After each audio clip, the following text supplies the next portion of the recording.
Happy Halloween, everybody. It's great to be with you. It's great to be with Dr. Bob of Dr. Bob Sports. I know a lot of you don't realize this. I like to gamble. We know Tom likes to gamble. Batman also likes to gamble. In fact, I haven't been going with Dr. Bob this year, and the mansion is in foreclosure. The Batmobile has been repossessed, and now it's time to get some of those possessions back and get back to fighting crime. Hello, Bob. Good. Should it be Batman? I think it should be Batman. I think absolutely. I think absolutely it should be Batman. Yeah. I've had this. I don't know how long I've had this. It's like the dumbest thing. It's a Batman beanie. It's so I can actually wear this and my head like it'll be nice and warm and everything. But I'm gonna wear this in December, just like rolling around the streets, dropping the kids off to school, wearing the Batman beanie. Yeah. Around the kids, it's Batman, but around us, it's Batman. It's Batman. There you go. Yeah. Maybe that's what I should be. I should wear this thing the whole time. And I can be $100 bills coming out of the sides of the, tuck some $100 bills in there. Exactly. Well, I'm wearing my Dr. Bob swag today. I should get there. You go. There you go. Absolutely. Yeah. If we got the dollar bills, I don't know if we've made enough money on the show to afford that type of what would you call it? What's the word I'm looking for? Graphics, I guess it would be, but we'll get there. Yeah, we'll get the Batman. Monopoly we'll get the Batman graphics. We'll be good to go. All right, let's start off with let me get this off. This is ridiculous for now. Let me get started with the morning game, the SEC game. We'll get to a few SEC games, and then we'll get to a couple games that you like. And then we'll try to figure out the Niner mess, be that as it may. Yeah. Let's start off with Vandy and Texas. And Texas is a team this year. I'm not sure they've had one game where they've impressed me all the way through. Like Oklahoma was impressive defensively, but Mateer was a little banged up and he threw some balls to him. And their defense was really good. Offense wasn't great. It just took advantage of the mistakes that Oklahoma presented them. Mississippi State, they had to come from behind to barely win that game. Arch Manning was fantastic in the second half, got the concussion, but they finished it off in overtime. Vandy has impressed me. Vandy is a team that I like. I wouldn't mind taking them. They could have lost to Mizzou if Purbulla didn't go out. I mean, he snapped his leg at the goal line, and they could have easily lost that game. But they played good against everybody. LSU might not even be a good victory anymore. Alabama was a good loss as far as quality of loss. I don't know Arch Manning's status, but if I was getting points, I wouldn't mind taking Vandy in this. How do you see it? Yeah, well, obviously it depends on Arch Manning. He's considered a game time decision. The backup was the backup at Troy last year. And then was made the starter after Goose Crowder went down, and he got I'd like to say 6 starts, maybe 7, something like that. Wasn't terrible, but it's the Sun Belt, and you're averaging 7.2 yards per attempt or 6.5 yards per pass play in the Sun Belt. That's not particularly strong, and obviously he's got better talent to work with at Texas than he did, but he's also facing tougher defenses. So I think as much as Manning has struggled, I think it would be, maybe a 4-point downgrade would probably be my best guess if they had to bring in the backup. So I have 2 different scores, and it kind of depends.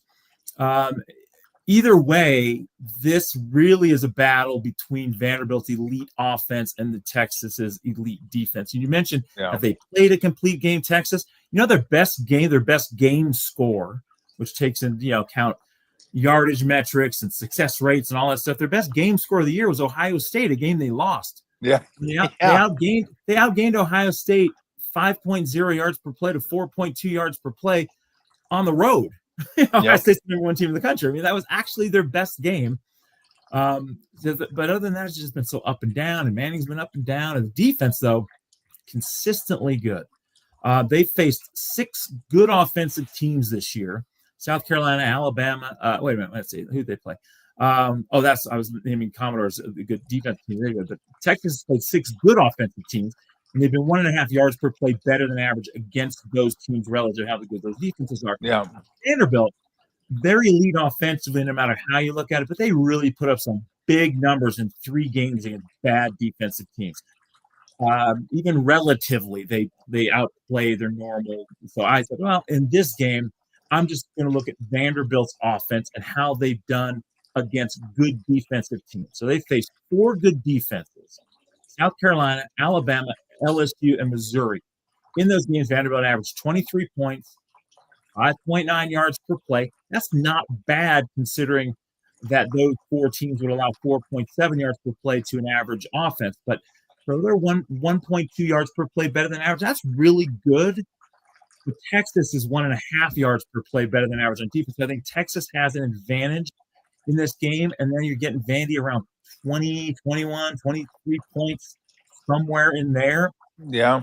Down to the Vanderbilt defense, a good defense, but kind of average by SEC standards kind of defense, which is good on a national scale, but not particularly good defensively. But Texas offense, even with Manning, hasn't been very good.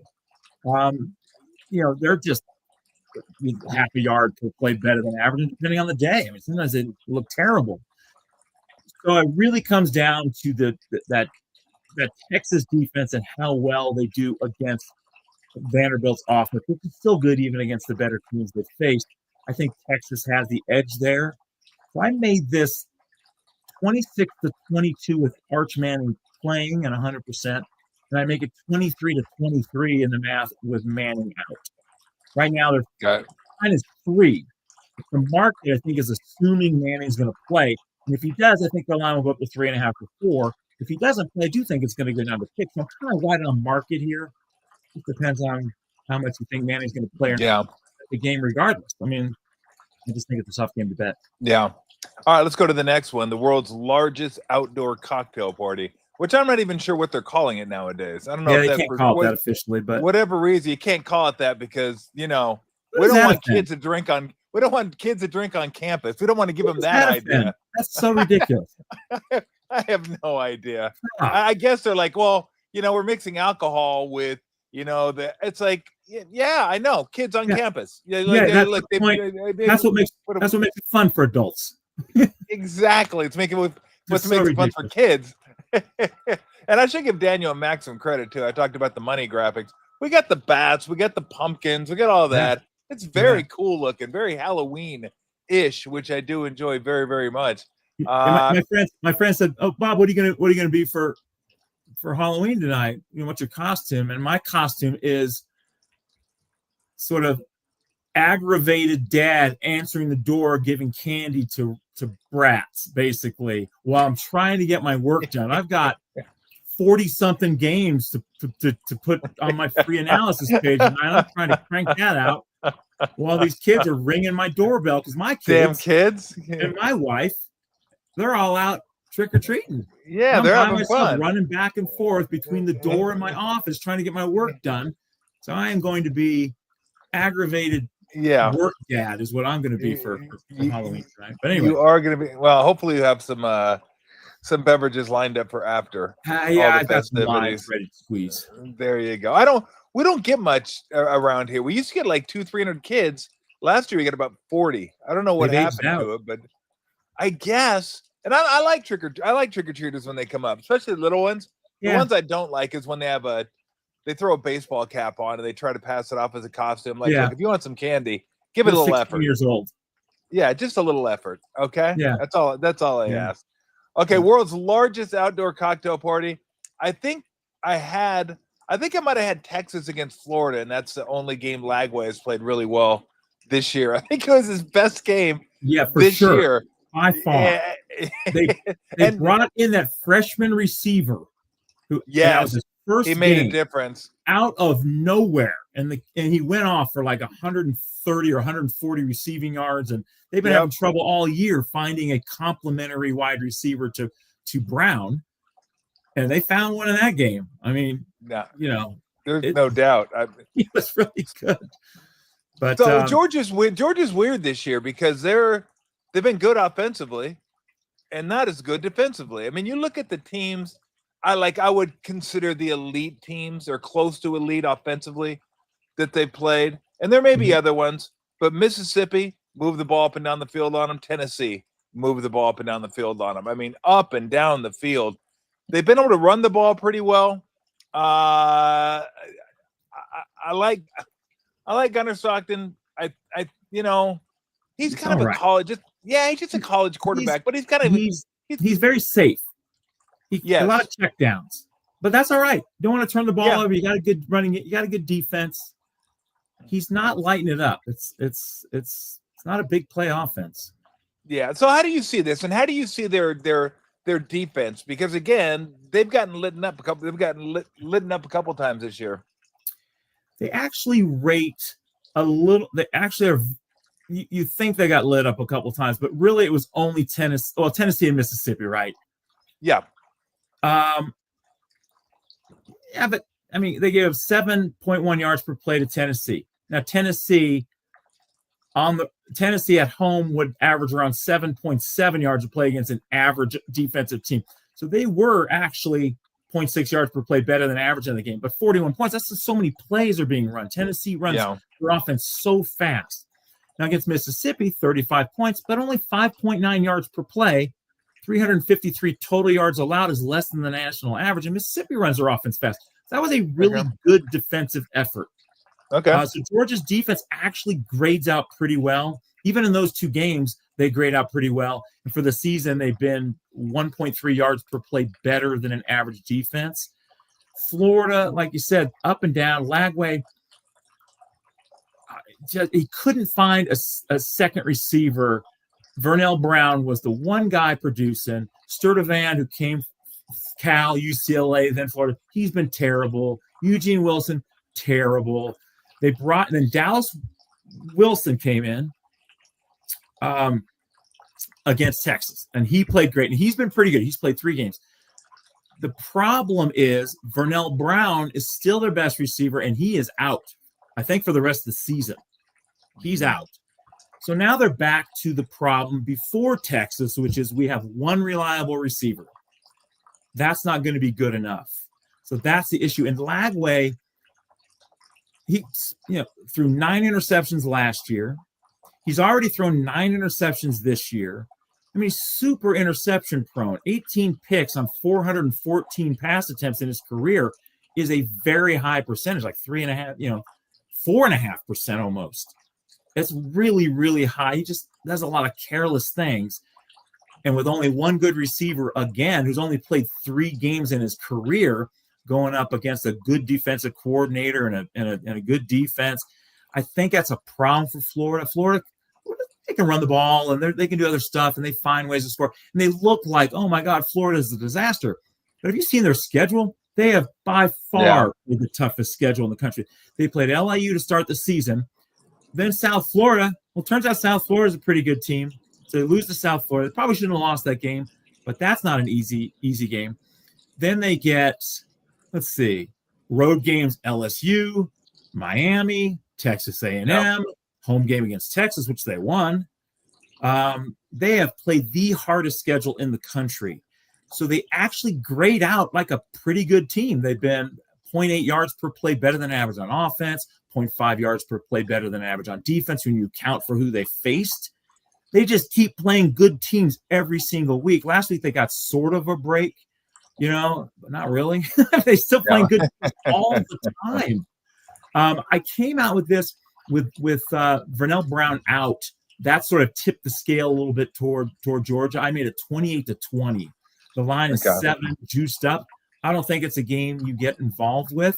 And it could be worse for Florida if Lagway starts forcing it again like he did early in the season because he only had one receiver who could get open. That might be the case again. So I don't trust Florida now with their offense now that they're back to one decent receiver. So I probably lean slightly with Georgia, but it's just not enough value. Got it. All right, let's get to the last SEC game. It's a triple header, and then we'll go to a couple games that you like, a couple that you released. Oklahoma and Tennessee. I mean, kind of like different styles going against one another a little bit. I mean, one is kind of offensively based, one's defensively based. I mean, although Tennessee's better defensively probably than you think, and Mateer's healthy. Although Mateer's like the Pop Warner quarterback. They just get him the ball and go, hey, do everything for us. Throw it, run it, just do it all for us if you can. That'd be great. It's like Pavia from Vanderbilt. Exactly. So how do you see this one? Because I'd like to lean Tennessee on this, but it might be just one of those ones, again, that I just watch the game. No, I wouldn't lean Tennessee necessarily. Strength on strength, right? Like you mentioned. Tennessee's offense, elite, 7.3 yards per play against teams that would normally allow 5.6. I mean, that's really good. They run their offense fast. Oklahoma's defense, even better. So, I mean, Tennessee's offense is 1.7 yards per play better than average. Oklahoma's defense is 2.0 yards per play better than average. I threw out the Kent State game because Kent State played their backup quarterback because they didn't want their starter to get hurt before Mac played, so they didn't even play him. That's funny.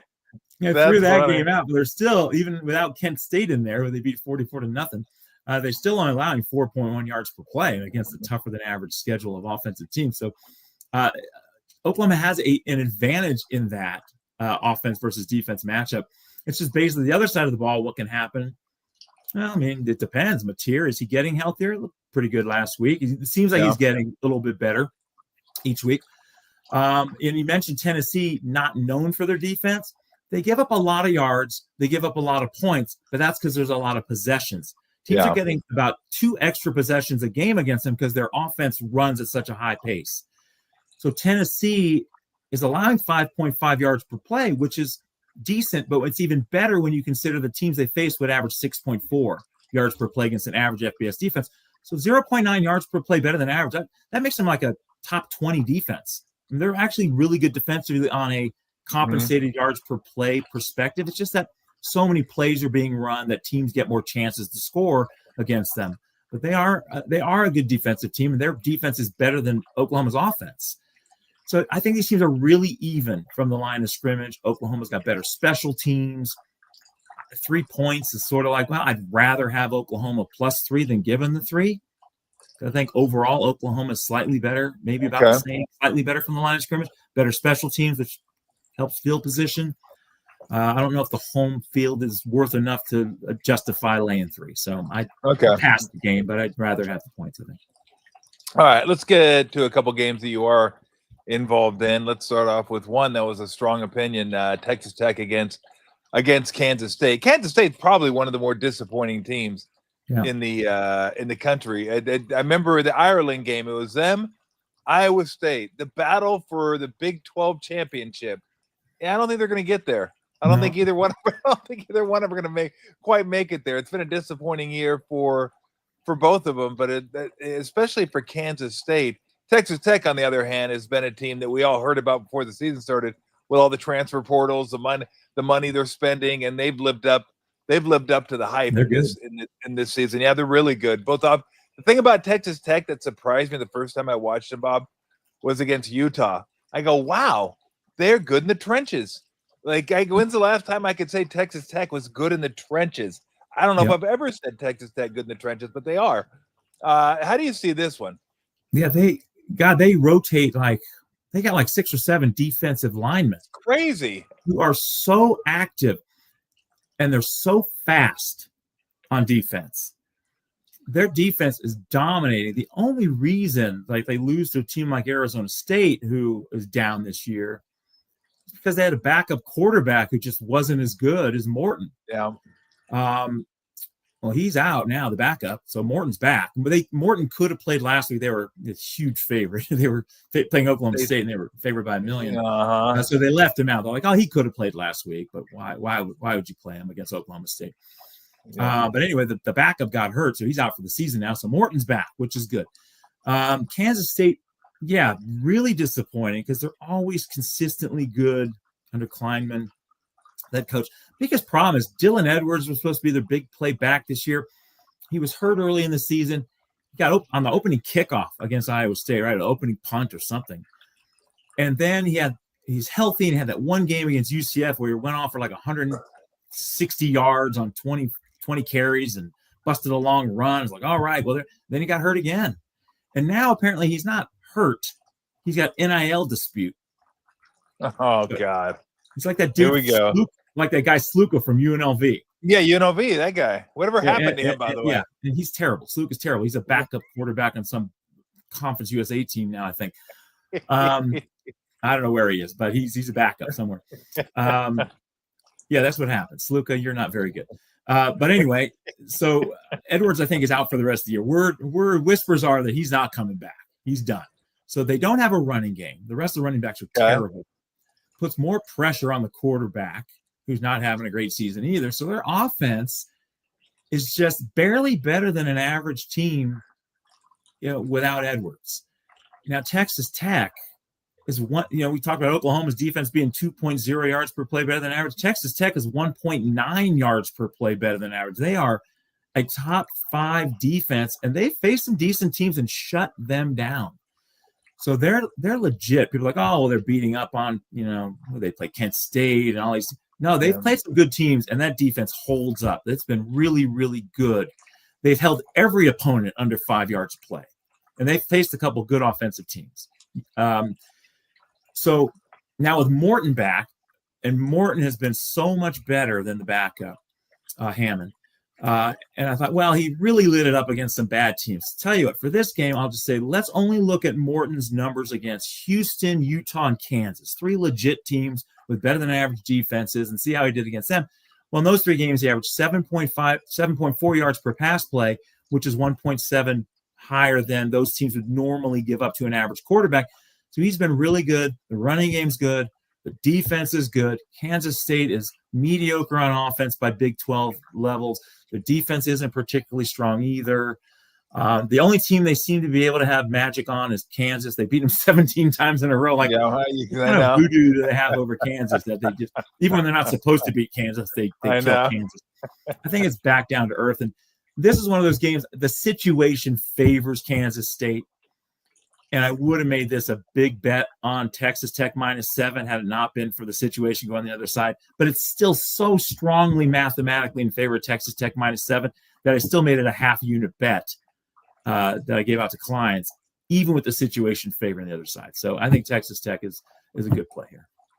Well, let's get to Miami and SMU, where you see the Hurricanes come in. I don't know where they're ranked right now, but they've one loss. And Smooth's kind of I know you've had them kind of as an overrated team all year long, and that's the way they play. They had that one really good result at Clemson. And look, Clemson, for what it's worth, isn't what people think Clemson was supposed to be going into this year. Klubnik was out. It was Clemson's backup was out that game, yeah. I think he was sacked 6 times. I mean, he just didn't know what to do. Yeah. Yeah. So I know you like this one. This was one of your plays. I haven't seen Miami play a lot this year. I've seen him play a couple times. I haven't really seen Smooth play except for the last 2 weeks to watch him against Wake, where they could have lost worse and they ended up losing last week. And you mentioned the Clemson game. This one opened at 10, went to 12, 12.5, now back down to 10.5, 11. It's kind of bounced around between 10 and 12, 12.5. Who do you got here? I think Miami wins easy. Last week I had Wake Forest as a best bet. Yep. And my highest rated, 2 units. Yep. And they, Wake Forest won the game. It was hard to watch because Wake Forest kept on self-destructing. Yeah, they did. But I mentioned in the analysis last week that you get the written analysis that SMU's offense is overrated and that they'd have trouble against Wake Forest, so as a good defense. SMU only had 240 yards at 3.6 yards per play and scored 12 points in that game. Now they get Miami, who has the 3rd best defense in my ratings in the country, 3rd or 4th. Yeah. Miami's allowed just 285 yards a game and 4.5 yards per play against FBS opponents. Those FBS opponents have been pretty good offensively. Those teams would combine to average 6.4 yards per play. So they're 1.9 yards per play better than average. They're in the same category as Oklahoma and Texas Tech and some elite defensive teams. So SMU gets 240 yards against Wake Forest. My math model predicts 241 in this game. I mean, they might do slightly better. But Miami has not allowed, they've only allowed 16 points a game to a schedule of really good offensive teams. I don't think SMU gets 16 because SMU's offense is actually worse than the average offensive rating of the teams that Miami has faced this year. That they've only get up 16 points a game to. So I have SMU like 10 to 14 points is probably the range that SMU is going to score. So then it comes around to Miami's offense. SMU's got a good run defense. They're really good against the run. And that's why Wake Forest had trouble really putting that game away, is because they don't have the quarterbacks capable of really taking advantage of SMU's pass defense, which is not very good. They're worse than average on a national scale. They look better than that, but not only did they play Clemson's backup quarterback, they played Syracuse's backup quarterback as well, who's been terrible. Syracuse hasn't scored more than 18 points against any team since this guy's been in. So SMU's benefited from facing the worst of the quarterbacks in 2 of those games. But when they have faced good quarterbacks, they've been destroyed. They've only faced 2 teams all year that have a good quarterback. Baylor has Sawyer Robertson. Sawyer Robertson had 432 yards through the air on 51 pass plays, 8.5 yards a pass play against SMU. The other good quarterback they faced was TCU and Josh Hoover. Hoover averaged 8.8 yards per pass play, 371 pass yards. That includes sacks. So they faced 2 good quarterbacks, got destroyed both times through the air. And Carson Beck, 73% completions, 1.9 yards per pass play, better than an average quarterback. He should probably throw for 8 yards a pass play or more in this game too.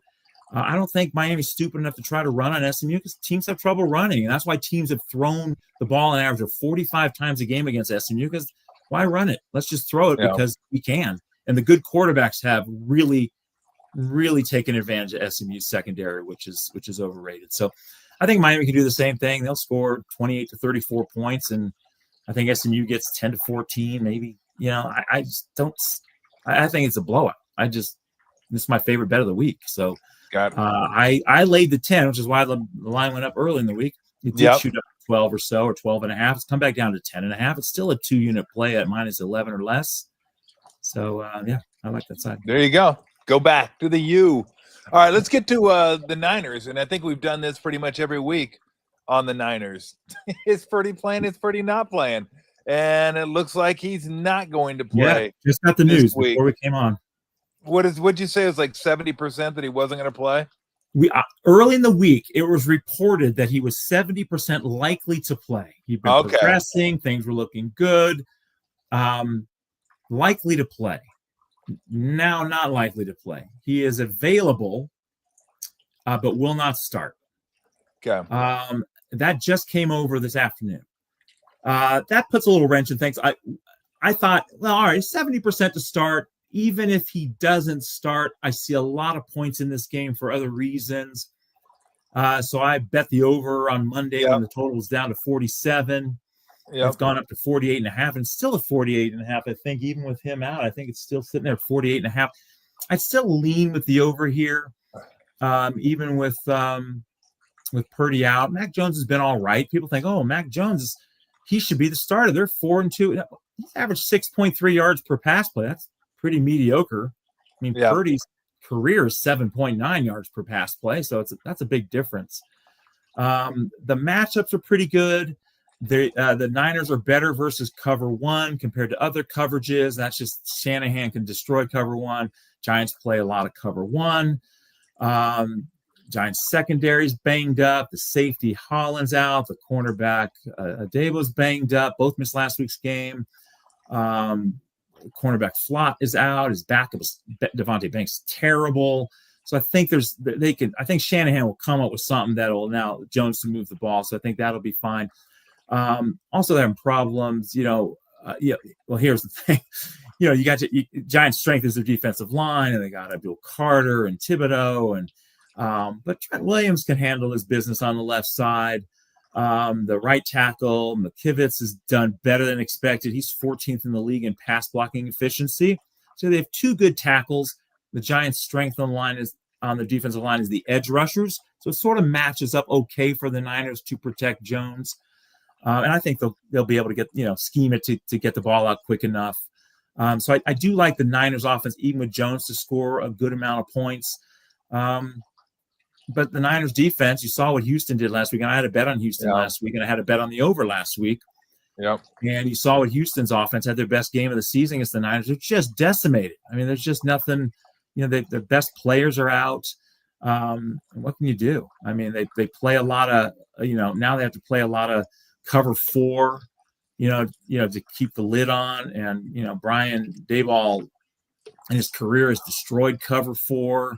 The way he runs his offense really works well against that type of defense. New York's offense averages 30% more yards per pass play versus cover 4 defense than against other coverages. So they thrive against that type of defense. I think it's a good matchup for the Giants. So even with Purdy out, the model still comes up with 50 points predicted. So I still will lean over here at 48.5. I wouldn't necessarily bet it at that number. If it goes down to 48, maybe a small bet. The math has the Giants by 3.3 points. The model does, but the situation is very favorable for San Francisco, and the matchups are favorable. So I wouldn't touch the side. Although I'd probably, if I had to bet it, I'd rather have the Giants. So they're still getting 2.5. I'd still probably rather have the Giants if I had to bet the side. But if you're going to bet the game, maybe a small bet on the over at 48.5, and it goes down to 48, maybe a little bit more. Got it. It's interesting with McKivitz. McKivitz feels like every fan's, if you're a baseball fan, you know what I'm talking about when I say this. Every baseball fan thinks their bullpen sucks. No matter what the numbers say, they think their bullpen sucks. And I think Niner fans feel like McKivitz is way worse than he actually is. I think sometimes I feel that way, Bob. But I feel like this with McKivitz. I think they gave him an extension. I think it was like $14-15 million a year, something like that. So it's not a ton of money, but there's not a ton of tackles out there. So you got to pay somebody some money. And I think you get what you pay for in McKivitz. I think you get a guy that's kind of in the middle, not great, not terrible, just better than average. Yeah, and you're not going to have 2 $35 million tackles. You're not going to have, you got to pick and choose. I think McKivitz is actually doing a pretty decent job for what they're asking of him. Yep. I mean, there's 64 tackles in the league, 64 starting tackles in the league, and he ranks 14th in pass blocking efficiency. That's way better than I would have thought. Yeah. I mean, way better than I would have thought. Yeah, I think people are giving him a hard time. Well, the Niners have also faced a lot of good edge rushers on that side of the ball, too. He's done pretty well. I think he's held up. It's interesting in football nowadays, and I don't know when this started, but the whole left tackle to guard the quarterback's blind side, I don't know if the right tackle isn't as important as the left tackle anymore, because they put their pass rushers on both sides now. Yeah. It's interesting. Yeah, there's a lot of good left defensive ends, edge rushers that come in against the right tackle now. I mean, there are a lot of good ones. A lot of the best ones play from that side of the line of scrimmage. All right, before we let you go, if you had one candy, and that's the only candy you could have the rest of your life, what would it be? I think the Andes mint. The Andes candy is those little Andes. Little rectangles? Those little mint chocolate ones. Wow. Either that or the miniature Reese's. The big Reese's, I don't like the ratio of chocolate to peanut butter, but the little mini cups that you get at Halloween, the little mini ones, those have the perfect ratio of chocolate to peanut butter. So one of those. Oh, that is so good. I didn't expect Andes. I didn't expect anybody to say Andes. It's very elegant. Very elegant answer. Yeah, it's very elegant. No, you get there that in like higher end hotels on your pillow. That's what I want. Mint. Exactly. Sometimes I pay $400 a night to sleep at a hotel just to get the candy. Just to get the Andes mint. Yeah. So you'd rather have 4 of the miniature Reese's than one of the big ones, just because the ratio is much better. It is better. The ratio is much better. Where the original Reese's Pieces gives you 1.9 yards of peanut butter per square inch, they don't give you quite as much on the small ones. On a candy that would average, I like a little less peanut butter and a little more chocolate ratio. The big ones, too much peanut butter. That's why the mini ones are so good. The minimums are so good. Bob, as always, everybody go to drbobsports.com. A lot of free stuff on there if you're interested. A lot of leans, which are profitable. And if you don't wager and you just want to be a smarter college football fan or pro football fan for that matter, go to the site, drbobsports.com. A lot of really, really good stuff. 2 plays this week that we let you in on that Dr. Bob released earlier this week. I know because I get them. Texas Tech over Kansas. That was a strong opinion as a half unit play. And then a full unit play was Miami over SMU. He released that at 10, but he says a 2 unit play and anything under 11. 11 or under. Yep. 11 or under. So you can still get it 10.5.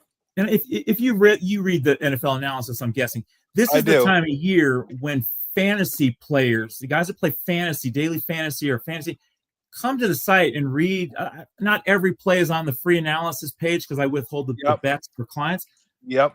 But the stuff you can read on matchups and this team does well versus cover zone, or this slot receiver is going up against the number 1 nickelback, and you could really get a lot of good information for your fantasy stuff on there too. So even if you're not a bettor, you're playing fantasy football or something, there's a lot of good stuff you can learn on those write-ups.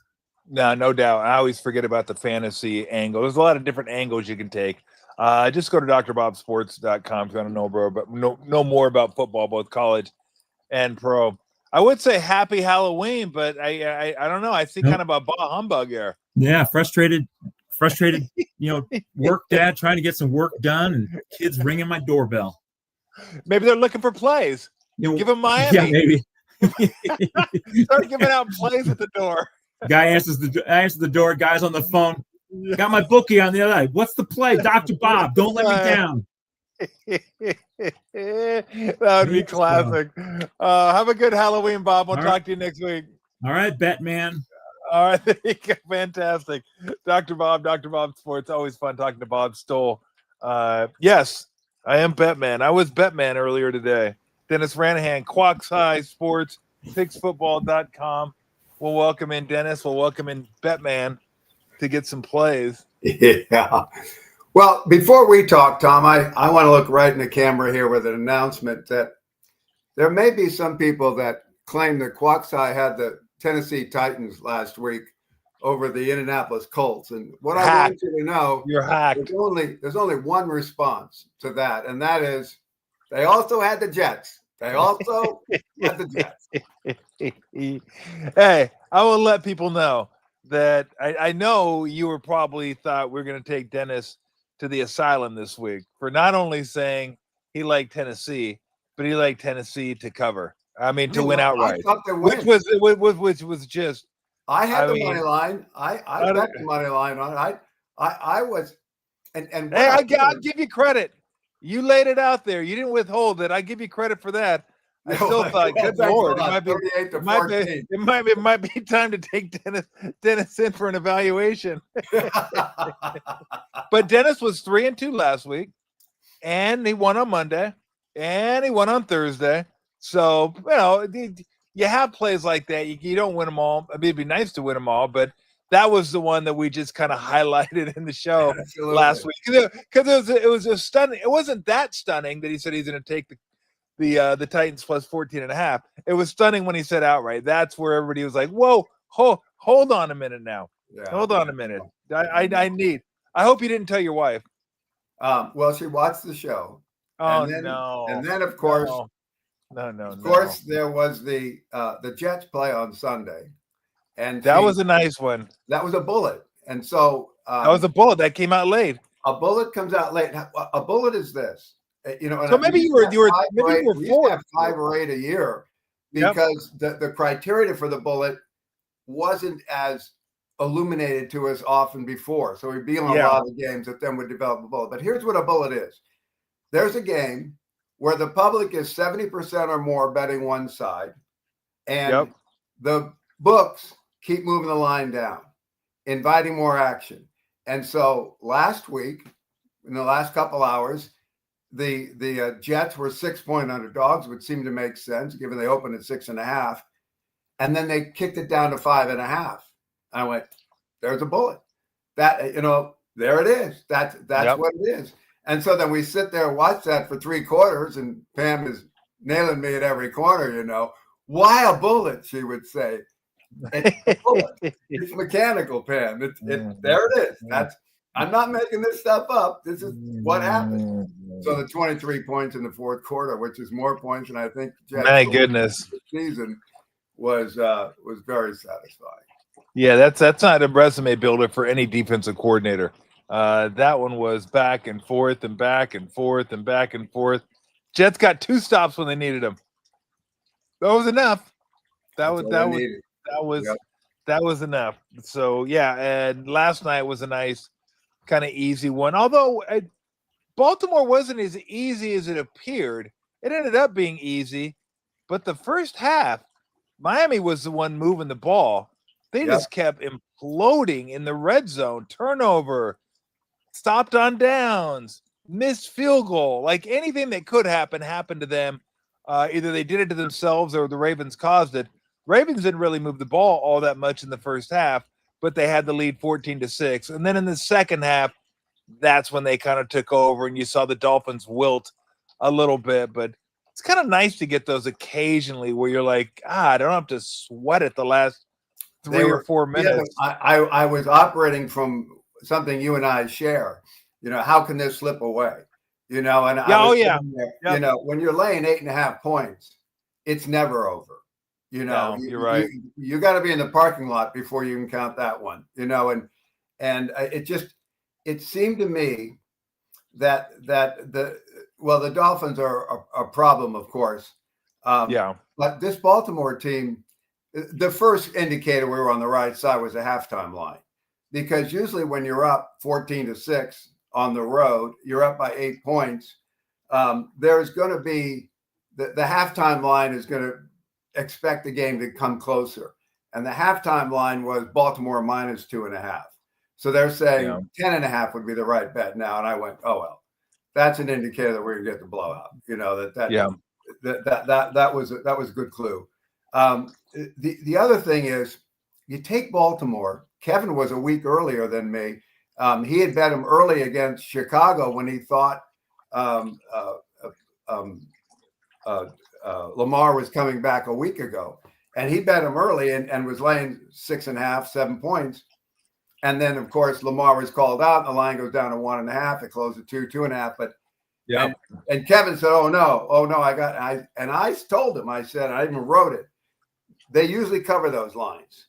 Those lines that look so bad because of the motivation involved. You take a team like the Bears now that go, hey, we don't have to face Lamar, and you go Baltimore. Oh my God, we have to win with the backup. And so there's the exact motivation we wanted. And that paid off for Baltimore. Of course, they won and covered against Chicago. They won and covered, last night. That team's going to win and cover a lot from here on out because they're not messing around. They know they need to win every game.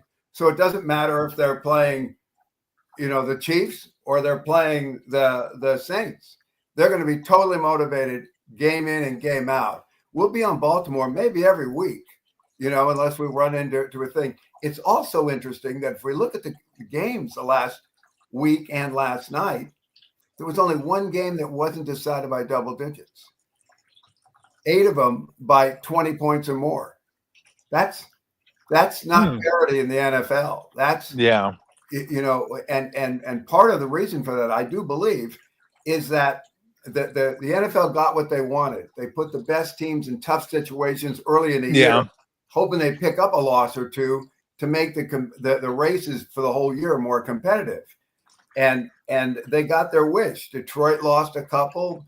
They didn't expect Baltimore to lose 5, but they did. They opened against Buffalo. Buffalo's lost 2 cents. And New England came out of the gate slow and had lost 3. That's great for the league balance, for maintaining competitive races. Just as importantly, it means we can now take some good teams because they're not messing around. Kansas City had the last 3 games just, because they needed them. Baltimore's 2 in the box right now. They'll win some more. Buffalo 40-9 last week over, Carolina. There's going to be a lot of good teams that have 2 or this week. We'll see it with Detroit. They're going to play the Minnesota Vikings. this is the kind of game in a division game where you say, oh, yeah, that can be competitive. 8.5 is too many points. No, it's not. No, it's not, because Detroit's not playing Minnesota.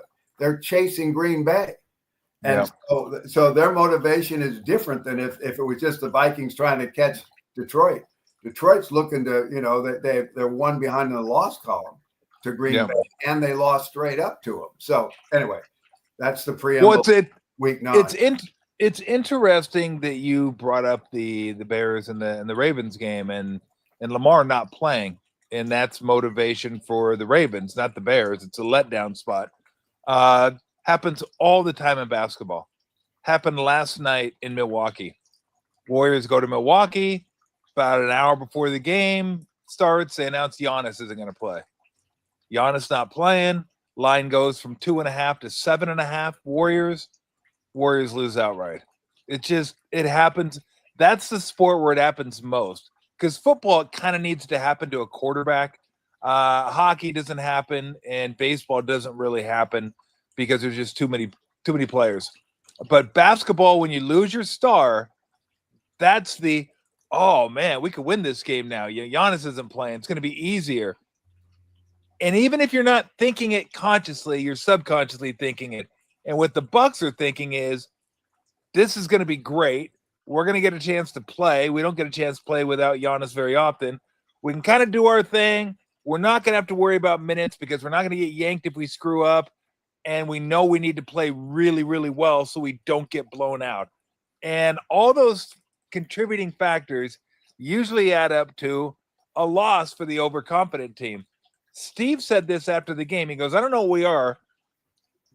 I think we might be 0-12 the last 12 times the Star's been out of a game. He goes, there's something about it that just, you can't, it's a screwy situation. And I've been in that situation both for and against. And you see it coming in basketball a mile away. When the quarterback's out, Dennis, he's the guy that kind of use that little mental barometer where it's like, oh, he's out. Oh, we're good. Nah, not as good as you think you are. Now, maybe the next week, that's when they think that the scales balance out, but not that first week. Rarely does it happen that way. We got 5 quarterbacks coming back this week, 5 starting quarterbacks returning to the lineup, including Lamar last night. Purdy was on that list, but now we understand he's not going to start.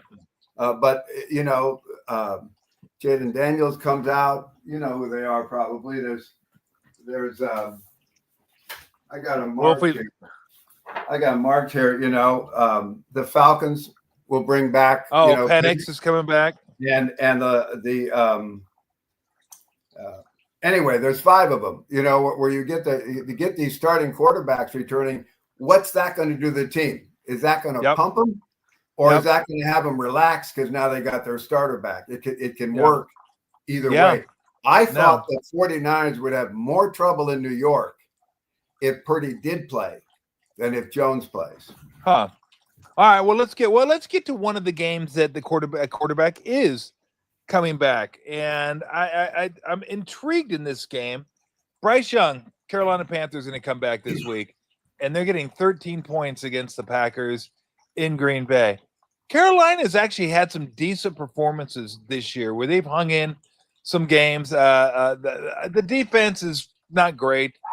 Well, the offense isn't great, to be honest with you, either. It's okay, but they're 4-4. They've hung in. Didn't stand a chance last week against Buffalo. The Red Rocket just doesn't have it anymore. Forget what I said about quarterbacks coming in and the other team having to rise up, because that didn't happen last week. But sometimes there are extenuating circumstances like, the Buffalo's coming off 2 losses. Exactly. 2 losses, and they got to keep up with Kansas City. So that was almost like hey, I don't care who's playing, we're going to be focused in this spot. And they were, unfortunately, for the Panthers. This week, I get the Packers off just an incredible performance. I mean, that second half performance against Pittsburgh was as good as it gets. They just dominated both offensively and defensively. Now they're going home. You know what? I think they can not play their best and win, but that's a lot of points in the NFL. And Bryce Young's been a little Jekyll and Hyde this year since Dowdle. When Chuba Hubbard went out, Dowdle came in. Their running game now has 2 guys. McMillan's a good, certainly going to be a number 1 receiver one of these days. But even if they don't stay within the number early, I feel like there's a chance for a backdoor here. And I don't mind going against a team that was on a standalone game, Green Bay, and looking as good as Green Bay did. All I kept hearing after the game, Dennis, was, oh, now that's the Green Bay team we saw against Detroit. That's the team that could win the Super Bowl. That's the team. Christian Watson's back. Oh, you can't stop this team. Maybe they're right, but I think they'll get stopped enough to where the Carolina Panthers can hang within that number. How do you see that one? Yeah, I think Green Bay is a real good team. You know, so do I. 5-1-1. So, taking nothing away from their record other than they only had the one loss. So that's pretty good stuff. This is a horrible spot for them because they played so well against Pittsburgh. And they're looking at a film from last week where Carolina got beat 40-9. And they're not taking into consideration that they were, 3-0 and 3-1 in their prior 4 games. And so Carolina is much improved from the unit we saw last year until the last 4 or 5 weeks. They actually played pretty well, did Carolina. So yeah, I agree with you. I we'll see how the numbers come in tonight and how strong people are on the Packers, but I certainly wouldn't be laying those points. I guarantee you that. Whether I'm on the Panthers or not is a debate that will be decided in the next 48 hours. But yeah, we won't be on the Packers, that's for sure. All right, let me get to one, and then we'll get to the Niner game and maybe a few that you find intriguing. This one, I really want to take the Steelers this week. I do. I wish they're getting 3.5. They're not. They're getting 3. I feel like there's a lot of times now. I've done a pretty good job of avoiding betting against the Colts this year. I think I've had the Colts once, and I was against them when they went out to San Diego, LA. I still want to say that. I will always say San Diego. I wasn't confused who you were talking about when you said I know. If people are my age, they know exactly who I'm talking about. They went out to LA and just put a beat down on the Chargers. This is like a typical Tomlin spot, right? A Tomlin underdog at home spot, and they bounce back and get this win. Indy has given me no reason to bet against. They just haven't. They give me no reason to bet against them. And I don't know that I want to bet against them. I don't know that I will. I'm trying to find a reason, Dennis, to take Pittsburgh because this is such a Tomlin spot. But that Colts team may just be a juggernaut. May just may be a team that let's put it this way. There are other games out there to wager on than trying to beat the Indianapolis Colts. How do you see it? Yeah, I always like to look at a team and go, boy, that reminds me of, and in this case, this Colts team reminds me of the 99 St. Louis Rams, because that Rams team, to all of our work that we've done for 40 years, that the offense of the St. Louis Rams of 1999 ranks number 1 all time on our chart. Greatest show on turf. Yeah, the greatest show on turf, And during the regular season, they just rolled people. They'd get into a bad spot and you go, well, here it is. Yeah. And then they just roll them, and until they got to the playoffs. They didn't cover against Tampa Bay when Tampa Bay actually should have won the game when they didn't. They had to change the rule that was a catch because even though it touched the ground, he had I remember that. And then they in the Super Bowl, they tackled the Tennessee player inches from the goal line. Had he scored, it probably would have gone overtime. They would have added the extra point, but it probably would have gone overtime, which means had he made that extra few inches, that game would have been Tennessee over. He stopped an inch short, and it was Rams under in the Super Bowl. So talk about a play that made a difference. So I'm looking at this Colts team, and I'm actually looking for a reason to take them. And it might be partly a reaction to they were in a tough spot last week. I still know that they were in a tough spot last week, even though they won 38-14 and Tennessee's horrible and all that stuff. They were in a tough spot, and they blasted them, and it wasn't close. And now they're going to go into Pittsburgh and have a letdown? No, like you, they respect Pittsburgh. They respect Tomlin at home. My chart shows Pittsburgh, home team dog, awful loss, at home, Pittsburgh. And I'm thinking, I won't be on Pittsburgh. I guarantee it. I won't be on Pittsburgh. And I'm tempted to be on the Colts side. I don't think Pittsburgh is special this year, and they're in first place. That's a bad combination. Their defense is a liability. We're not used to the Steelers having a defense that's a liability. And I don't know how long their quarterback's going to hold up. You know, he's old. And Aaron Rodgers gets hit once or twice. You know, he had a meltdown when the guy, his own teammate, tackled him when they took the lead in Cincinnati a couple weeks ago. I just don't trust him through a whole game. And the Colts defense is their liability. That if they're going to get beat, it's going to be because the better defensive team will beat them. Yeah. Pittsburgh is not the better defensive team in this game. You know, these are comparable defenses. And the Colts offense, that's as good as any. You know, so no, if I'm on this game, you know, maybe we can have a little side bet, Tom. You can, so you don't have to worry about big money, and you know, we'll put our pride on the line because, you know, you've got more to share than I do. And so, you know, you'll have to give me some points or something, but we'll go with, I'll take the Colts in that spot, and you can put your pride on the line on the Steelers. God, I don't know that I want. I'm not sure that I want to. In a great line, I'll let it ride. When the one guy standing at the bar says to Trotter, you know, he says, "I would put my life on it," and Trotter said, "There's a $2 minimum." Yeah, I remember that. That's such a great movie. Such a great underrated gambling movie. He really loves me. All right, let's get to the Niner game.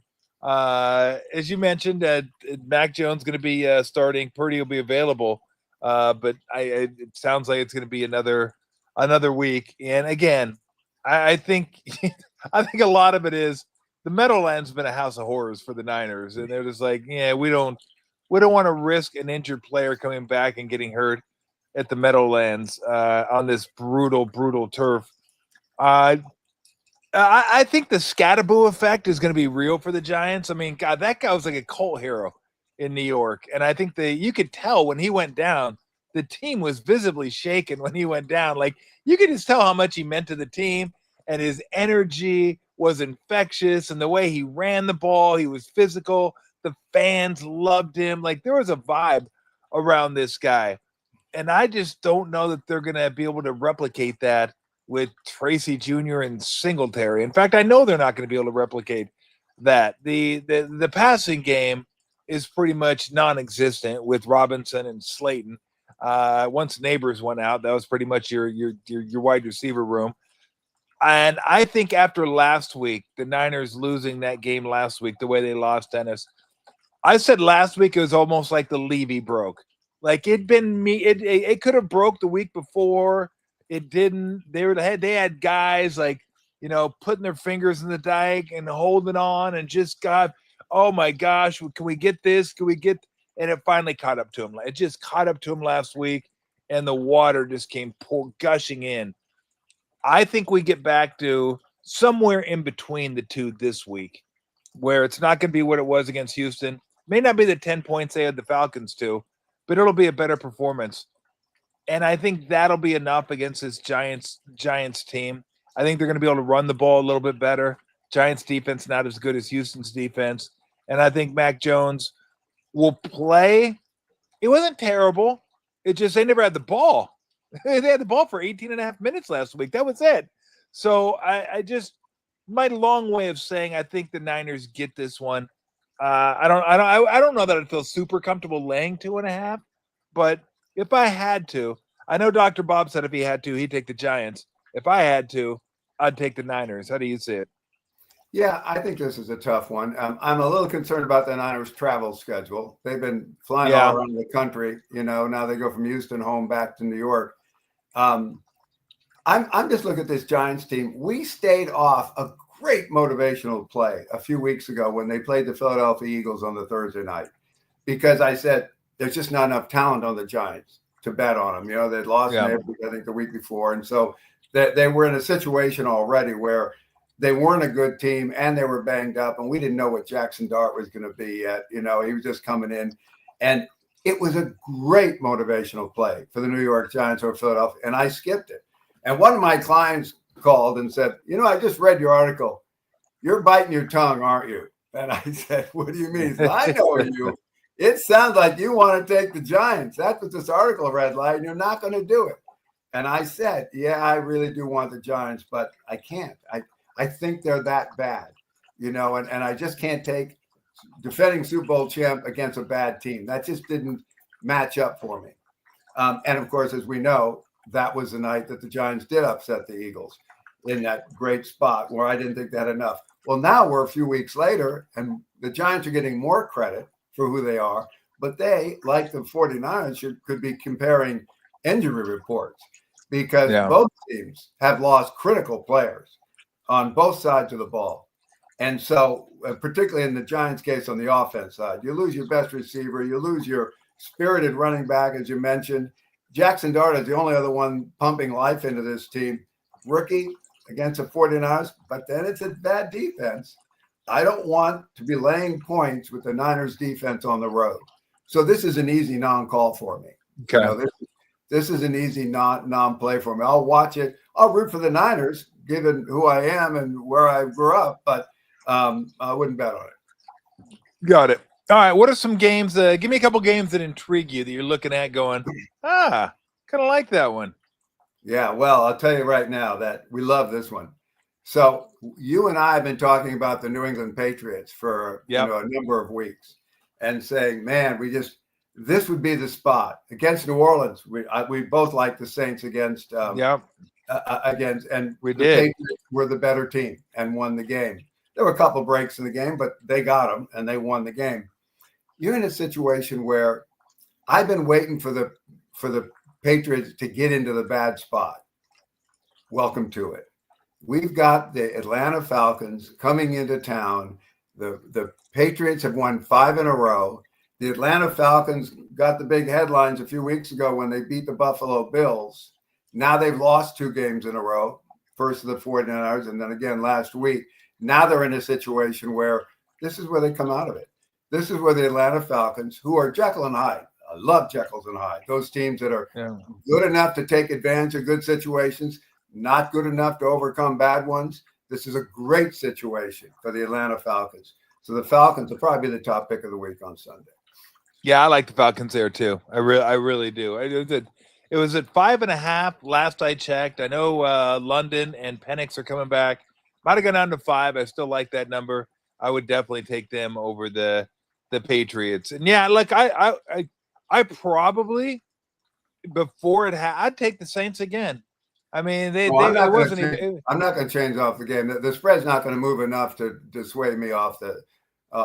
This may be one that goes to 3.5 on game day. Yeah, it might be. I wouldn't expect it, but I'm just saying, even if it did, I'm on them. All right, let's see. What else do you got? I'm trying to find. I know there was one more that I liked, but I'm not. I got to find it first. What else do you see that you like? What else do I like? Well, I like a couple of. Oh, I like the. Is it the Sunday night game, Washington? Yes. Monday night game? Yeah.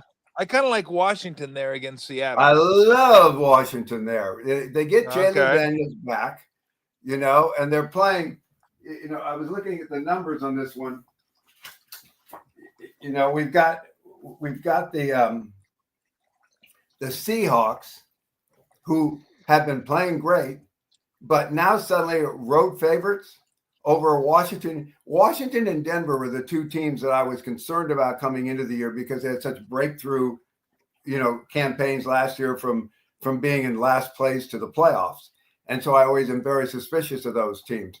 Denver's defense has kept them in the games that they've won, essentially. And in this case, Washington's defense is a liability, but I think they're going to score a lot of points against Seattle. So I think the Commanders, with Daniels coming back here, are going to have a good day. Hey, Lulu, I think they're going to have a good day. I'll take I'll just look at that dog. I know. She just love dogs. Oh, God. She loves Batman, too. You love Batman. The other one that I'm looking at that I like is, and once again, I always like to see, what comes in. But Houston is in one of those spots where I think they're a better team than their record. And they lost a lot of close games early, and then they got to a situation where they caught the 49ers in the right week. But their offense looked good too. Now they come back and they're making them, a slight favorite over the Denver Broncos. Here's a game where you say the only reason they could be favorites is because they're going to beat the Broncos. So I like the Texans in that spot.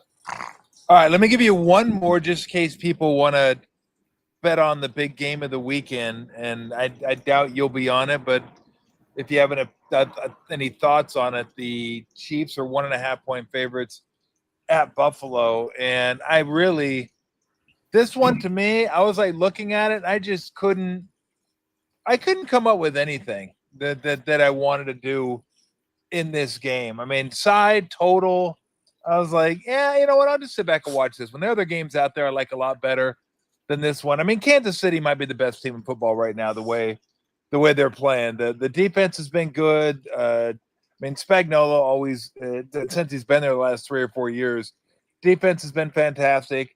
The Chiefs' offensive line is one of the best in the game. They got Rashee Rice, and now they're stocked. They go from like not having a great wide receiver room to having a stocked wide receiver room. And Kelsey, the running back situation still kind of But interestingly enough, Dennis, Patrick Mahomes started out this year running more than he's run in the last 4 or 5 years. Like he started this year running like he runs in the playoffs. And that's always been his MO. Don't run, don't put your body at risk in the regular season, but in the playoffs, go ahead and let it go. This year, I don't know if he felt something like until the team got healthy, they were going to need him to do that, but he's been incredible this year. He's probably I would imagine he's the front runner for the MVP. Him and maybe Daniel Jones, Jonathan Taylor may be up there somewhere. But Buffalo's, I don't know, they're desperate, but they never beat Kansas City. Like this is one apparent. Obviously, they're going to want. They don't want to fall further behind Kansas City. They know how important the number 1 seed is in the AFC. It looks like it'd probably be Indy, but you never know. Do you see anything here? Like even if you had to lean one way or the other, the way you look at it? Well, I've been doing a lot of work on it because it's a game of such interest between, this rivalry. It's interesting that Buffalo got them last year in the regular season in a game that Buffalo was favored and Kansas City came in undefeated. And people said, oh, you can't bet against an undefeated team giving points. Yes, you can. And we did. And they covered, but they covered because Josh ran that last touchdown in. The spread was only 2.5 or something, but they were only up by 2 until he took that one in, late. That's right. Which they use now in the commercial in the airport where the guys are happy they're delayed on the flight. Yeah. That's the play that they show on their little a laptop there. I want to look up, and one of the studies I'm due tonight, and I want to see how the numbers come in tonight and tomorrow from the casinos, but I want to see how real good teams like Buffalo do as home team underdogs, because it's one of those situations where you say, oh, well, you got to take so-and-so when they're an underdog at home. Mahomes coming into this year, he's 1-1 now, was 1-4 lifetime as a home team underdog at Arrowhead. And so I've got to see what Josh is as a home team dog. Buffalo, while he's been there since 2018, and just check other teams too, because I have a theory in my mind that maybe they're home team underdogs because they're in trouble. And the only reason they'd be an underdog at home is because they're not going to win. That kind of thinking instead of, oh man, points with a good team at home, I'll take that. So I'm going to do a little extra research on that just to see. I don't think we'll squeeze a play out of this matchup. I think it's a great game, and depending on what time of the day we would be doing this show, I'd be saying this team or that team, because I have looked at something. Oh yeah, it's Buffalo. Oh Jesus, you can't bet against Kansas City there. That kind of deal. So we'll see. Great game. Here we go. Line them up. Let's watch it. Yeah. Hey, I'm so happy you're coming to the Lafayette Library in a few weeks on November 13th. What I'm concerned about is people come to see you. So I'm no, they're not going to come to see while me. I'm making the presentation on the book. If you wouldn't mind, telling people to look towards the front of the stage for a little while instead of hovering around you, that would be appreciated, Tom. Yes, I will do that. I would definitely do that. All right, before we let you go, one candy for the rest of your life. What is it? Yeah, I was thinking about it because I heard you ask the same question for Bob, and a lot of bars ran through my mind. But the truth of the matter is, I don't think they make it anymore. But my favorite candy growing up was a Mountain Bar. Did you ever have a Mountain Bar? No, a Mountain Bar. What it was is a that? Mountain Bar, and it looked like a mountain, and it was chocolate and had a little something in the middle, and they had two different flavors. It had a cherry kind of flavor or a strawberry, something red, and a white kind of thing, and it was milk chocolate, nuts on top of it, and it was called a Mountain Bar. And so I'm out of the candy business without Mountain Bars. Wow, I've never ever heard of such a. I've heard of an Uno bar. I don't know. Not a fan. There you go, right there. Is that it, right there? The Mountain Bar. No, that looks like a. That doesn't look like the candy bar. That looks like maybe that is interesting. Though that's what they were. They were vanilla and cherry, and it says Mountain Bar. Now, what I remember was it was bigger than that. The ones we used to buy for a nickel were bigger than that, and the package was kind of. But good for Daniel. There you go. Working it there. That's it. Yeah. That's a number. Now, the ones that I had the center was where the cream was. It was in the center, not on the bottom like that one. That's a little okay. So no, you can't even pick a bar because your bar is that's it. The one on the far left. Go back, guys. Go back to the other way. Go back there. That one on the top left corner. That one. Yeah, that's it. Yes. That's the Mountain Bar. That's the one, huh? That's it. Look at that. Never heard of it. Yeah, they never were good. heard of a Mountain Bar. Huh. That looks like something my dad would like. Yeah. My dad. My dad. Yeah. Yeah, I think my dad. But don't rub it in here. Come on now. My dad was the Baby Ruth. That was his favorite. Oh yeah. And then Rocky Road ice cream, which I couldn't stand. I didn't like peanuts and stuff like that in my candy bars. I certainly didn't want peanuts frozen in my ice cream. That's the last thing I wanted. So yeah, I wasn't. But yeah, he was like Rocky Road all day. If you're talking about a candy bar forever, though, it would be tough not to land on a Hershey bar, because that would always last. You're always getting good chocolate. I was thinking Starburst, but then my mouth would have all these sores in it from eating Starburst all the time. That wouldn't be the answer, but just straight, Hershey bar, that's pretd solid rock. That could last a long time. I don't know. That might be the answer, the Starburst, because I would go fruity. I'd probably go something gummy, some Haribo gummy products. The Twin Snakes are my favorite. And so there you go. I wouldn't go candy bar. On the radio, Swedish fish. Swedish Fish was your partner's favorite. Yeah, I like Swedish Fish. They're fine. Swedish Fish too. I'm gonna give some out tonight. I think I have some in the cauldron, the candy cauldron. We take care of the kids. I buy the boxes of candy, and give that out. And we bought Cracker Jacks this year, boxes of Cracker Jacks. Oh, wow. And so, we do good for the kids. And in the old days, when there was a lot of teenagers and the kids, we'd be handing out this great candy, and our pumpkins would still be on the porch, and everybody else would have eggs on the windows and pumpkins broken in the front yard. My house is like the mafia house. Nobody. There you go. I was paying them off with candy. It was a take care of the kids. Take care of the kids. Well, have a happy Halloween dinner. Would that have been my son? Maybe that's why our house wasn't in there. It was. But would that have been my son causing the trouble? Oh, man, that's hilarious. Happy Halloween to you and your listeners. Happy Halloween, Dennis. Let's see if we can get some winners. We'll talk to you again next week. Thanks, Tom. See you, Dennis. Dennis Ranahan, Quackside Picks Football .com. I can't believe I did that whole thing in the Batman mask. It just talking sports, Batman mask, beard. Batman. We got Batman, Bateman, and Batman. I guess is what we got. So there you go. There's the information. What do we got? We got. I thought we had like a traffic cop in the back, but it's actually Camila with a whistle. I think she's saying it's time to go. I got stuff to get to real quick before I go though. So let's talk about the World Series. Game 6 tonight. Gausman, Yamamoto. Everybody thought they're done. They're done. The Dodgers are done. Oh man, Dodgers, are they done? I don't think they're done, but they haven't hit really this postseason.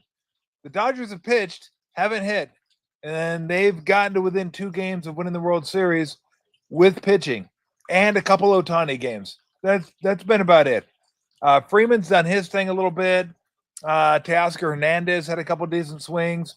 Mookie has not been good. Muncy has not been good. They've had a bunch of guys that have not been good. And truth be told, Ohtani has not been good, save for a couple games. A couple games he was incredible in the playoffs. We know the 6 innings pitched, no earned runs, 1 hit, 10 strikeouts, 3 homers.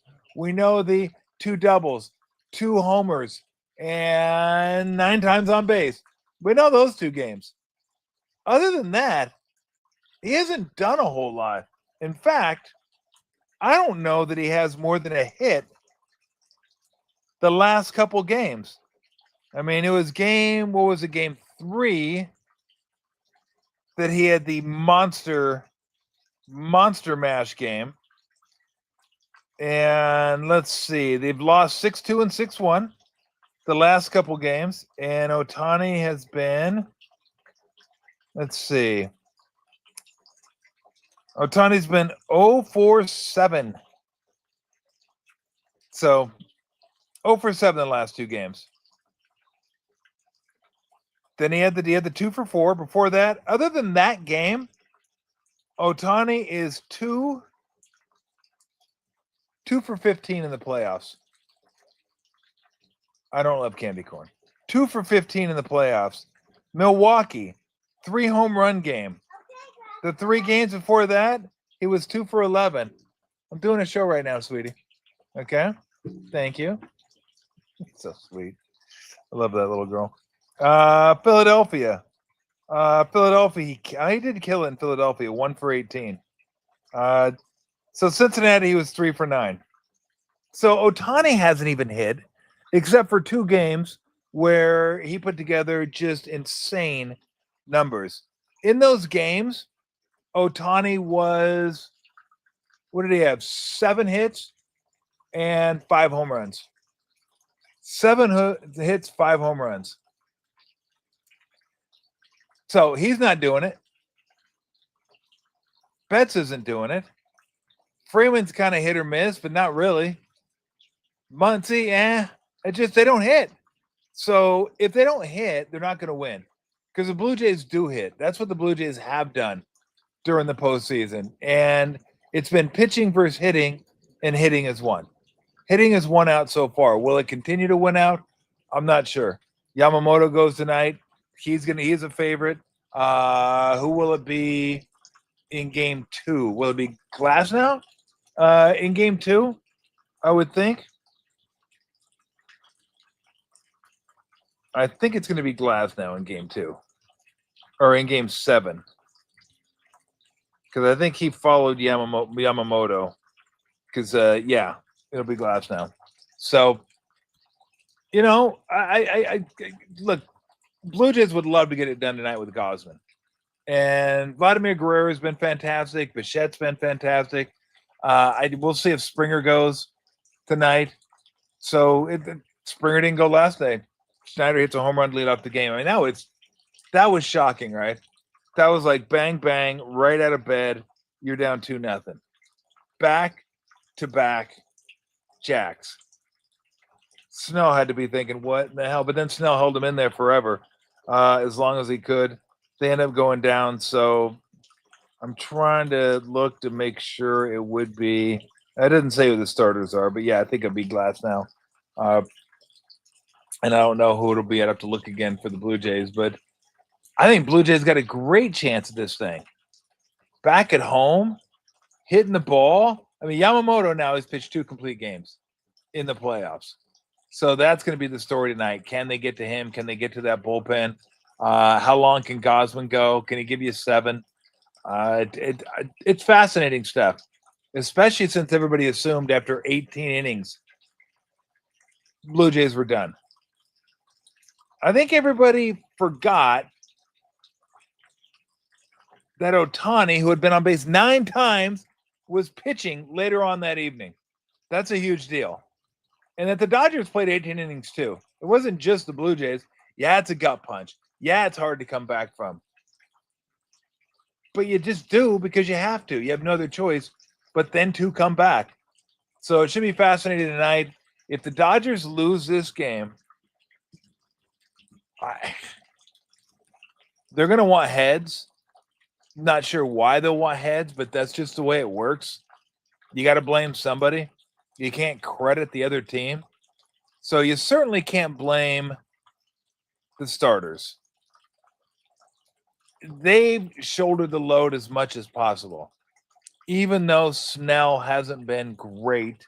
And again, let me get Snell's numbers for you. Snell has not been great in the World Series, but he's been fantastic throughout the playoffs. Let me see. Player stats.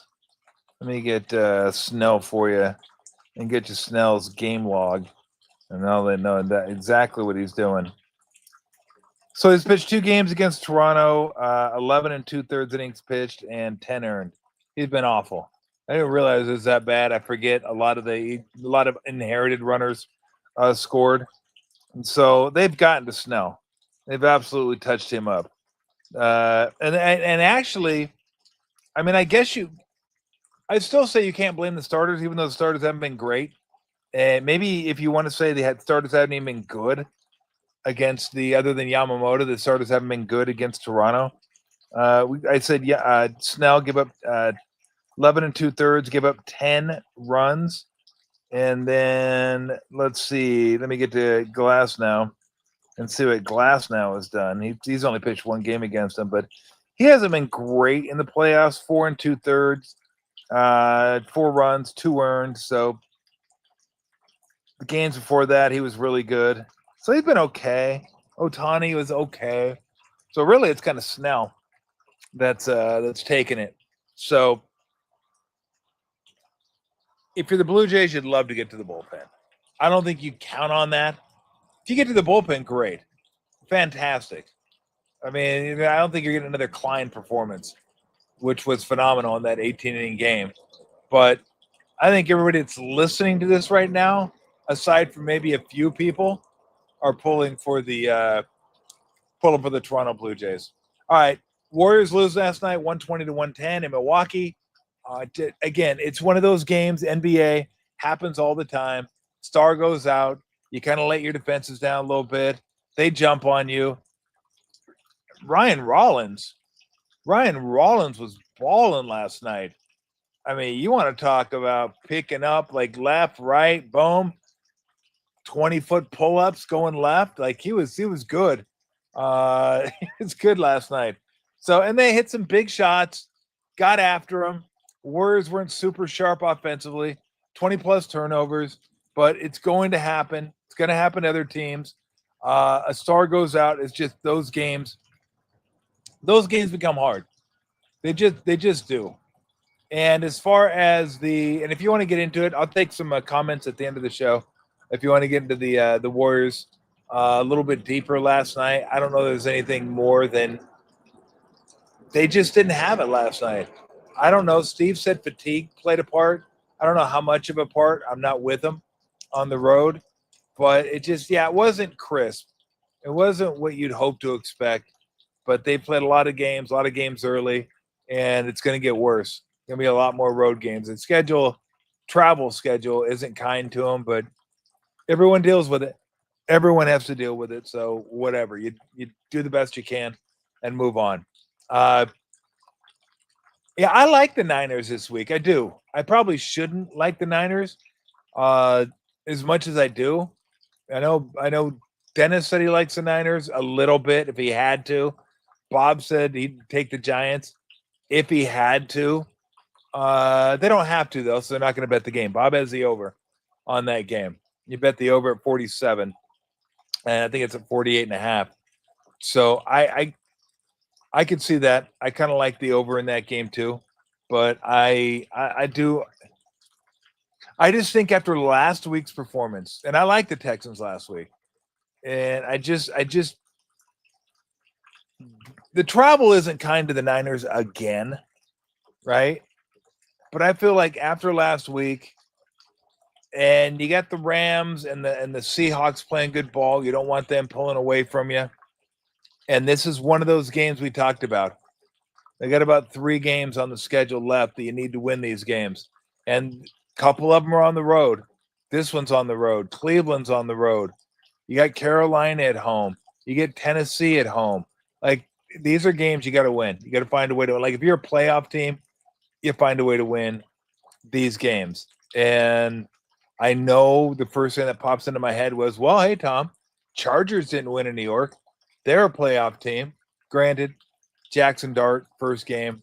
I think everybody was pumped up for that one. I think it was a bad travel spot for the Chargers, and there's a little bit of a letdown. But I think with the Niners coming off that loss, knowing that the Giants have a little bit more juice than they did with Russell Wilson at quarterback, I think their hackles will be raised. But I think the Scatterbo effect is real. I think he was one of those guys that added juice to the team. He was a juice guy. He was the juice man. Everybody was pumped to see Scatterbo. The fans were pumped to see Scatterbo. The players were pumped to see Scatterbo. Just the way he played, how hard he played. I think not having him is going to make a difference. So I like the Niners there by 4, 5, 6, somewhere around there. So I don't know if I'll take them, but I kind of like the Niners. All right, before we get on out of here, if you guys have one candy, rest of your life, what is it? Dr. Bob says mini Reese's peanut butter cups, not Reese's Pieces, mini Reese's peanut butter cups, because the peanut butter is in a better ratio with the chocolate. and Dennis said Mountain Bar, which I'd never heard of before.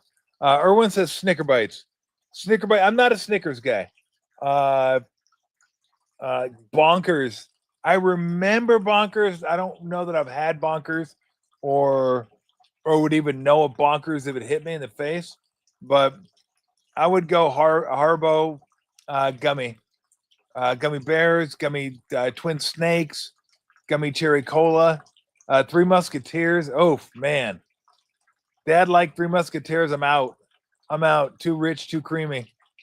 Reese's the GOAT. Yeah, I think most people would agree Reese's. I think that's probably going to be your number one candy. Reese's peanut butter cups, full size, except no substitute.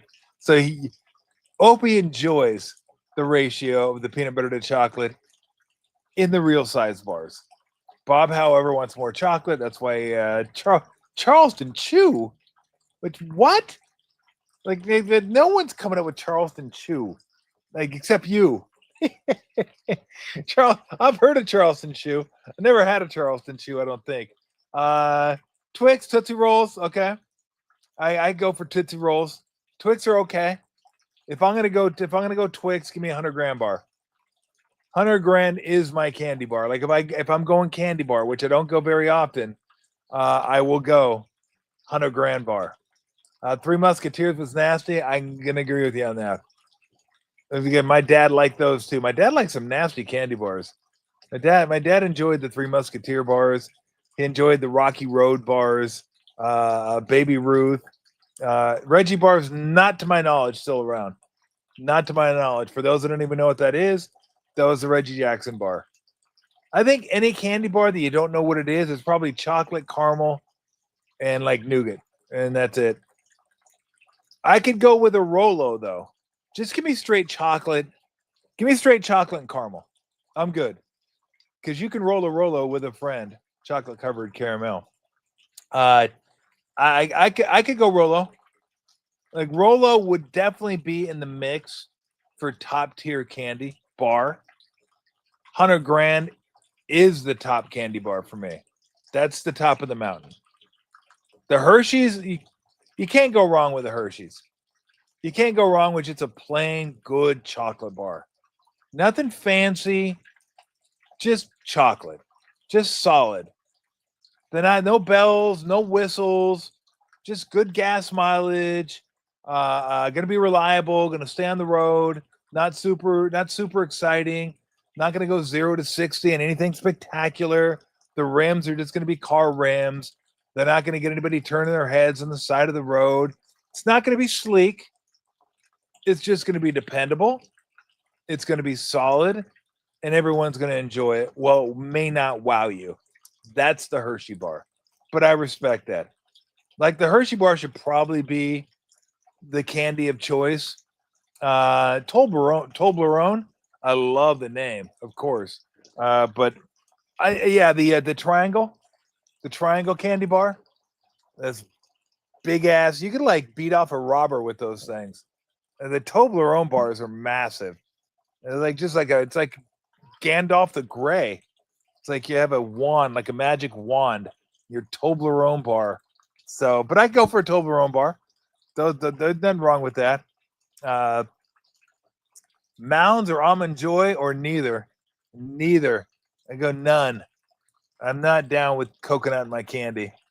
So yeah, I'm going 0 on those. Worst thing to hand out. Who hands out floss? Nobody. That's a myth. No one hands out floss on Halloween. Raisins. I've gotten raisins before. Don't mind. Nobody hands out apples anymore. Nobody. I haven't. I don't think they've handed out apples in years. Fake money. Never seen that. Or religious pamphlet inside. What? People are handing out religious pamphlets? Like I've never had that before. Come on. What are the Hare Krishners giving out candy and pamphlets? Because I've never known like I got like what Mormon, Catholic, whatever it is. Somebody handing out me somebody giving me a religious pamphlet. So I'm gonna say most of that stuff doesn't happen or hasn't happened. Again, because I've never known anybody to give out floss. And apples, I do, but candied apples like caramel apples. Lou equals Rob, man. Yeah. Oh, yeah, they do. Floss and toothbrushes handed out in my bag. Well, way back. Okay, I didn't get them. But yeah, a lot of this stuff is way back. Apples are way back. Nobody's given out an apple in the last 20 years, probably, or 10 anyway, since they had the razor blade scare. I never knew anybody that got a razor blade. Why does my ear keep going down? I'm like a Shetland sheepdog. You can't keep their ears. You can't get their ears up. Yeah, paydays are okay. Yeah, those are the peanut ones. I can't have too many peanuts now. But the peanuts and like they're sticky as hell, man. Paydays will rip out a molar. You bite a payday and you just chew that thing up, you may just suction cup off a filling right off a molar. Just boom. And all of a sudden, if you thought you had a crown on your tooth, you don't have a crown on your tooth. And so, speaking of crowns, went to the dentist yesterday. Got to get a couple crowns. My teeth are the worst teeth ever. I try to take care of them. Not great, but I try. And it just doesn't matter. I even get cavities underneath crowns, which seemingly isn't even possible. Isn't that what crowns are there for? To avoid more decay, and then you still get decay. And so, oh yeah, and you know what the dentist had yesterday? Candy bucket. How's that? I go, is this ironical? You're a dentist. Are you supposed to have candy up here? I appreciated it though. I appreciated the dentist had candy, a bucket, big, like the old school round jack-o'-lantern bucket. Boom. Then I grabbed one just because it's a dentist. I didn't even eat it. I'm gonna get one of these. And so anyway, I'll be hanging out, giving out candy tonight. Hopefully we get some kids. I like getting kids. I hate it when we have no kids. I hate it when we have candy left over. I want to get rid of all my candy. All my candy has to go. It will be priced to go. It's going to go. Even if the last kid, Milk Duds, yes. Yes. Give it up. The ultimate, Milk Duds are the ultimate movie candy. Milk Duds and Red Vines. And I guess Sour Patch Kids. They're like, but Milk Duds, absolutely. Like, I never eat Milk Duds. I like Milk Duds. I'm not a huge candy guy anyway. But if I go to movies, I'll have a few Milk Duds. And so, get my dentist wife out here to see what's going on. Yeah, get your wife out here to see. Tell me why I have a. Why maybe that's how bad I am. That's how pathetic I am. Yeah, you got a crown on that teeth, and you have decay. It looks like underneath, and it's down to the root. And don't have a crown on that tooth? Yeah, you do. So what did I get the crown for? I should have just taken that thing out. I should have just taken it out. And so I want to get the old dentures. You know, what was that little it looked like Alka-Seltzer. You know, you put it in the thing, you put it in a glass of water and it fizzes, and you take your dentures out and throw it in there. Those things were badass. Does anybody even do dentures anymore? Everybody does replacements. Yes, Red Vine straw. Everyone does replacements now, even though I heard they're kind of expensive. I thought about getting a whole bunch of replacements, like proactively, not even waiting until I needed them. Just like, hey, let's just swap these things out. And what I want to get,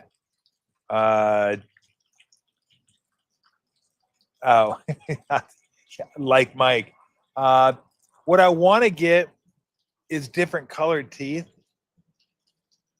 I don't know if I can get red, white, and blue, but that might be a little.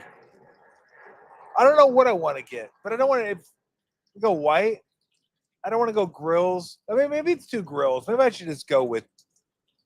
Maybe I just go with your basic beige or white, whatever.